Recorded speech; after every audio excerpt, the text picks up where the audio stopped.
여러분, 만약 여러분에게 세계적인 명화 한 점을 공짜로 주겠다고 하면 과연 어떤 그림을 고르실까요? 정말 상상만 해도 행복한 일입니다. 그렇다면 여러분이 가장 사랑하는 그림은 누구의 어떤 그림일까요? 사람들은 저마다 그림에 대한 취향이 다를 것입니다.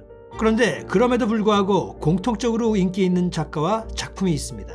그리고 우리는 그것에 대해 언제나 궁금해하고 심지어 순위까지 매깁니다.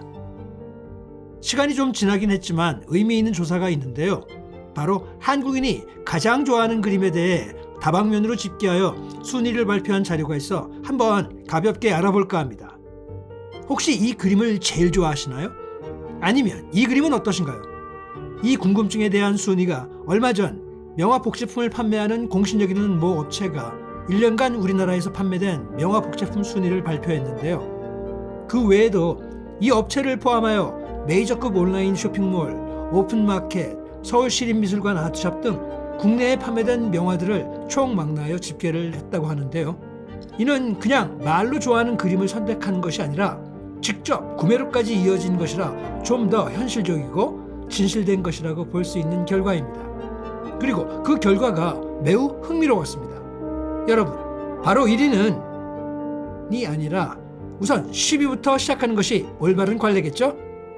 우선 10위는 렘브란트의 돌아온 탕자입니다. 1663년에 시작해서 1669년에 완성한 돌아온 탕자는 한국인들에게 특히 인기가 있다고 하는데요. 저는 그 이유가 궁금했습니다. 그래서 이번에 처음으로 AI에게 물어보았습니다. 과연 그 대답은 어떻게 나왔을까요? 물론 AI는 빅데이터를 기반으로 가져오다 보니까 기존의 연구 결과물 등에서 추출해 왔겠지만 이렇게 답합니다. 탕자의 귀환은 한국에서 인기가 있는데 그 이유는 이 그림이 한국적인 문화적 가치, 특히 가족의 화해와 용서를 강조하기 때문에 그렇습니다. 이는 이 그림에 묘사된 성경 우화의 핵심 메시지와 긴밀히 일치합니다. 많은 한국인들은 이 그림에 나타난 아버지의 무조건적인 사랑을 가족의 화합에 대한 자신들의 열망을 반영한 것으로 봅니다. 특히 계층 구조가 강한 우리 사회에서 더욱 그렇습니다 라고 하는데요. 이 점은 우리나라의 기독교 문화가 다른 나라에 비해서 좀 더 강한 부분이 영향을 주는 것 같습니다. 다음 9위는 반 고흐의 별이 빛나는 밤입니다. 사실 의외였는데요. 저는 반 고흐가 인기가 높고 별이 빛나는 밤이 워낙 유명해서 상위권에 있을 줄 알았는데요. 9위에 멈춘 것에 놀랐습니다. 다음 8위는 르누아르의 피아노 치는 소녀인데요.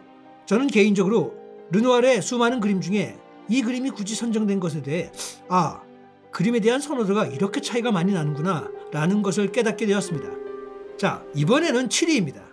7위는 밀레의 이삭 줍는 사람들이 차지했는데요. 연령별 구매 수치에서 50대 이상이 특히 많이 구매했다고 하는데요. 젊은 사람들의 취향과 장년과 노년층의 취향이 많이 다르다는 것을 알게 되었습니다. 다음 6위는 드가의 무대 위의 무이라는 작품이 차지했습니다. 이 작품은 드가의 작품이자 인상주의 대표작이죠. 그런 면에서 충분히 수긍이 가는 랭킹이었습니다. 다음은 5위입니다. 모네의 풀밭 위에 점심 식사가 차지했는데요. 그림 자체는 너무나 평화스럽고 아름다운데요. 하지만 제 예상은 모네의 수련 이런 것들이 아닐까라고 예측했는데 역시 이번에도 제 예측이 틀렸습니다. 이제 4위를 보겠습니다. 4위는 밀레의 만종입니다.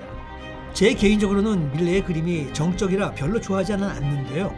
밀레가 10위권 안에 두 작품이나 있다는 것은 다소 놀라웠습니다.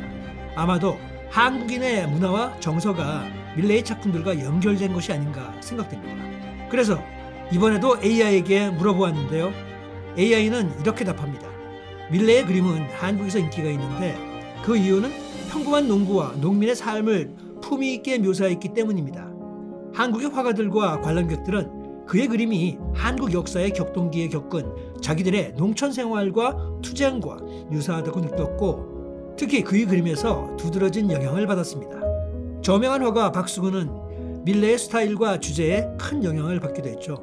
이렇듯 밀레는 본질적으로 노동계층과 그들의 자연과의 관계에서 초점을 맞추었고 비록 도시에 살고 있지만 그들이 지닌 시골에 대한 한국인의 향수와 동경을 반영한 것입니다 라고 대답합니다. 즉 주제에 대한 공감이 많은 영향을 끼쳤다는 거죠. 자, 이제 대망의 1, 2, 3위를 알아볼 시간입니다. 먼저 3위는 반 고흐의 밤의 카페 테라스인데요. 솔직히 저 자신도 해바라기나 별이 빛나는 밤보다 개인적으로 이 그림을 더 선호합니다. 색이 주는 아름다움과 마치 사람이 살아서 대화를 나누는 프랑스의 한 마을의 밤 풍경이 실제로 살아서 떠들썩거리는 그런 느낌을 주기 때문에 저는 무척이나 좋아합니다. 다음은 2위로 반 고흐의 해바라기가 차지했습니다.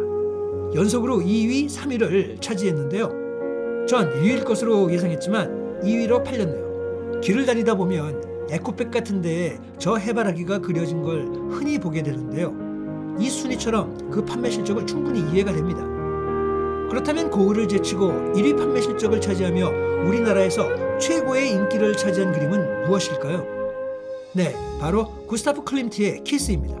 사실 키스는 상위권에 있을 것이라고 예상은 했었는데요. 역시 1위를 차지했죠. 그렇다면 왜 클림트의 키스가 1위를 차지했는지 또다시 AI에게 물어보았습니다. 그랬더니 이렇게 답하는데요. 클림트의 키스가 한국에서 인기를 끄는 이유는 열정적이고 시대를 초월한 사랑을 묘사했기 때문에 많은 사람들한테 보편적으로 공감을 얻고 시각적으로 눈길을 끄는 금빛 미학이 한국적 미학에 어필하기 때문이다. 많은 한국 예술가들이 이 작품을 한국적 또는 중동 문화적 관점에서 새롭게 해석하여 종종 그 지역의 전통 의상을 그림에 묘사한 상징적인 포옹에 통합하기도 한다. 이를 통해 이 작품의 핵심 주제인 사랑과 연결에 대한 문화 간 감상이 가능해진다. 그런데 이 부분에서는 저는 모든 걸 동의하지는 않는데요. 주체적인 측면에서 사랑이라는 주제도 어필되고 금색과 화려한 패턴의 색상 그리고 그 색상을 창의적인 방식으로 표현한 점이 다른 그림과는 비교가 안 되게 차별화된 그런 독보적인 느낌이 많은 사람들에게 매력적이라고 느껴지게 하지 않았을까 하는 그런 생각이 강하게 됩니다. 그런데 여기서 흥미로운 것이 있는데요. 1위와 2위 사이의 차이는 약 3%인데요. 3위부터는 매우 근소한 차이로 1, 2% 차이로 순위 매김을 했다는 것입니다. 그렇다면 해외에서의 1위는 어떤 작품일까요? 구글 아트 프로젝트 명화 선호도 결과에서는 1위는 반 고흐의 별이 빛나는 밤이 차지하며 다음과 같은 총론적 결과가 나오는데요. 한국을 포함한 전 세계 공이 고흐의 작품이 가장 인기가 높고 노년층의 경우는 밀레가 인기가 높고 젊은 청년층의 경우에는 클림트의 섹시한 키스가 상대적으로 인기가 높다는 결론이 나왔다고 봅니다. 그렇다면 여기서 한 가지 큰 궁금증이 생기는데요. 그 궁금증을 간략히 분석해보고 끝내겠습니다. 반 고흐 미술관의 악셀 리거 관장에 의하면 그의 그림은 강렬한 색채와 힘찬 분놀림으로 생동감이 넘치는 작품이다 라고 했는데요. 이는 밝고 활기차고 에너지가 느껴지는 화려한 색채감이 한국인 특유의 역동적인 기질과 잘 들어맞은 그런 것이 아닌가 하는 생각이 듭니다. 고흐는 인물화, 정물화, 풍경화 등 다양한 장르를 넘나들며 그의 독특한 색과 붓터치가 매우 독창적이라 이런 점이 한국인은 물론 세계인들의 인기를 끄는 그런 요인이 아닌가 생각되고요. 또한 그의 파란만장한 스토리가 단순한 동정심이 아닌 극적인 스토리텔링이 있어서 사람들은 더욱 그 부분에 공감을 갖고 그를 사랑하는 것이 아닌가 여겨지는데요. 게다가 고흐의 명화를 담은 시계, 백, 우산 등 다양한 아트 상품도 고흐의 인기는 단연 높습니다. 그런 면에서 우리는 고흐의 인기가 최고라는 것에 반론이 불가하다고 생각됩니다. 자, 오늘 영상은 어떠셨나요? 여러분의 탑10은 어떤 작품들일까요? 여기서 무척 궁금해지는 것이 여러분의 탑10을 한번 고민해 보시고 아래 댓글에 달아주시면 정말 감사하겠습니다. 우리의 생각을 한번 공유한다면 미술의 이해에 대해 큰 도움이 될 것이라고 생각되며 이번 영상 마칩니다. 내용이 좋으셨고 흥미로웠다면 구독과 좋아요 많이 부탁드리겠습니다. 그럼 다음 영상까지 안녕!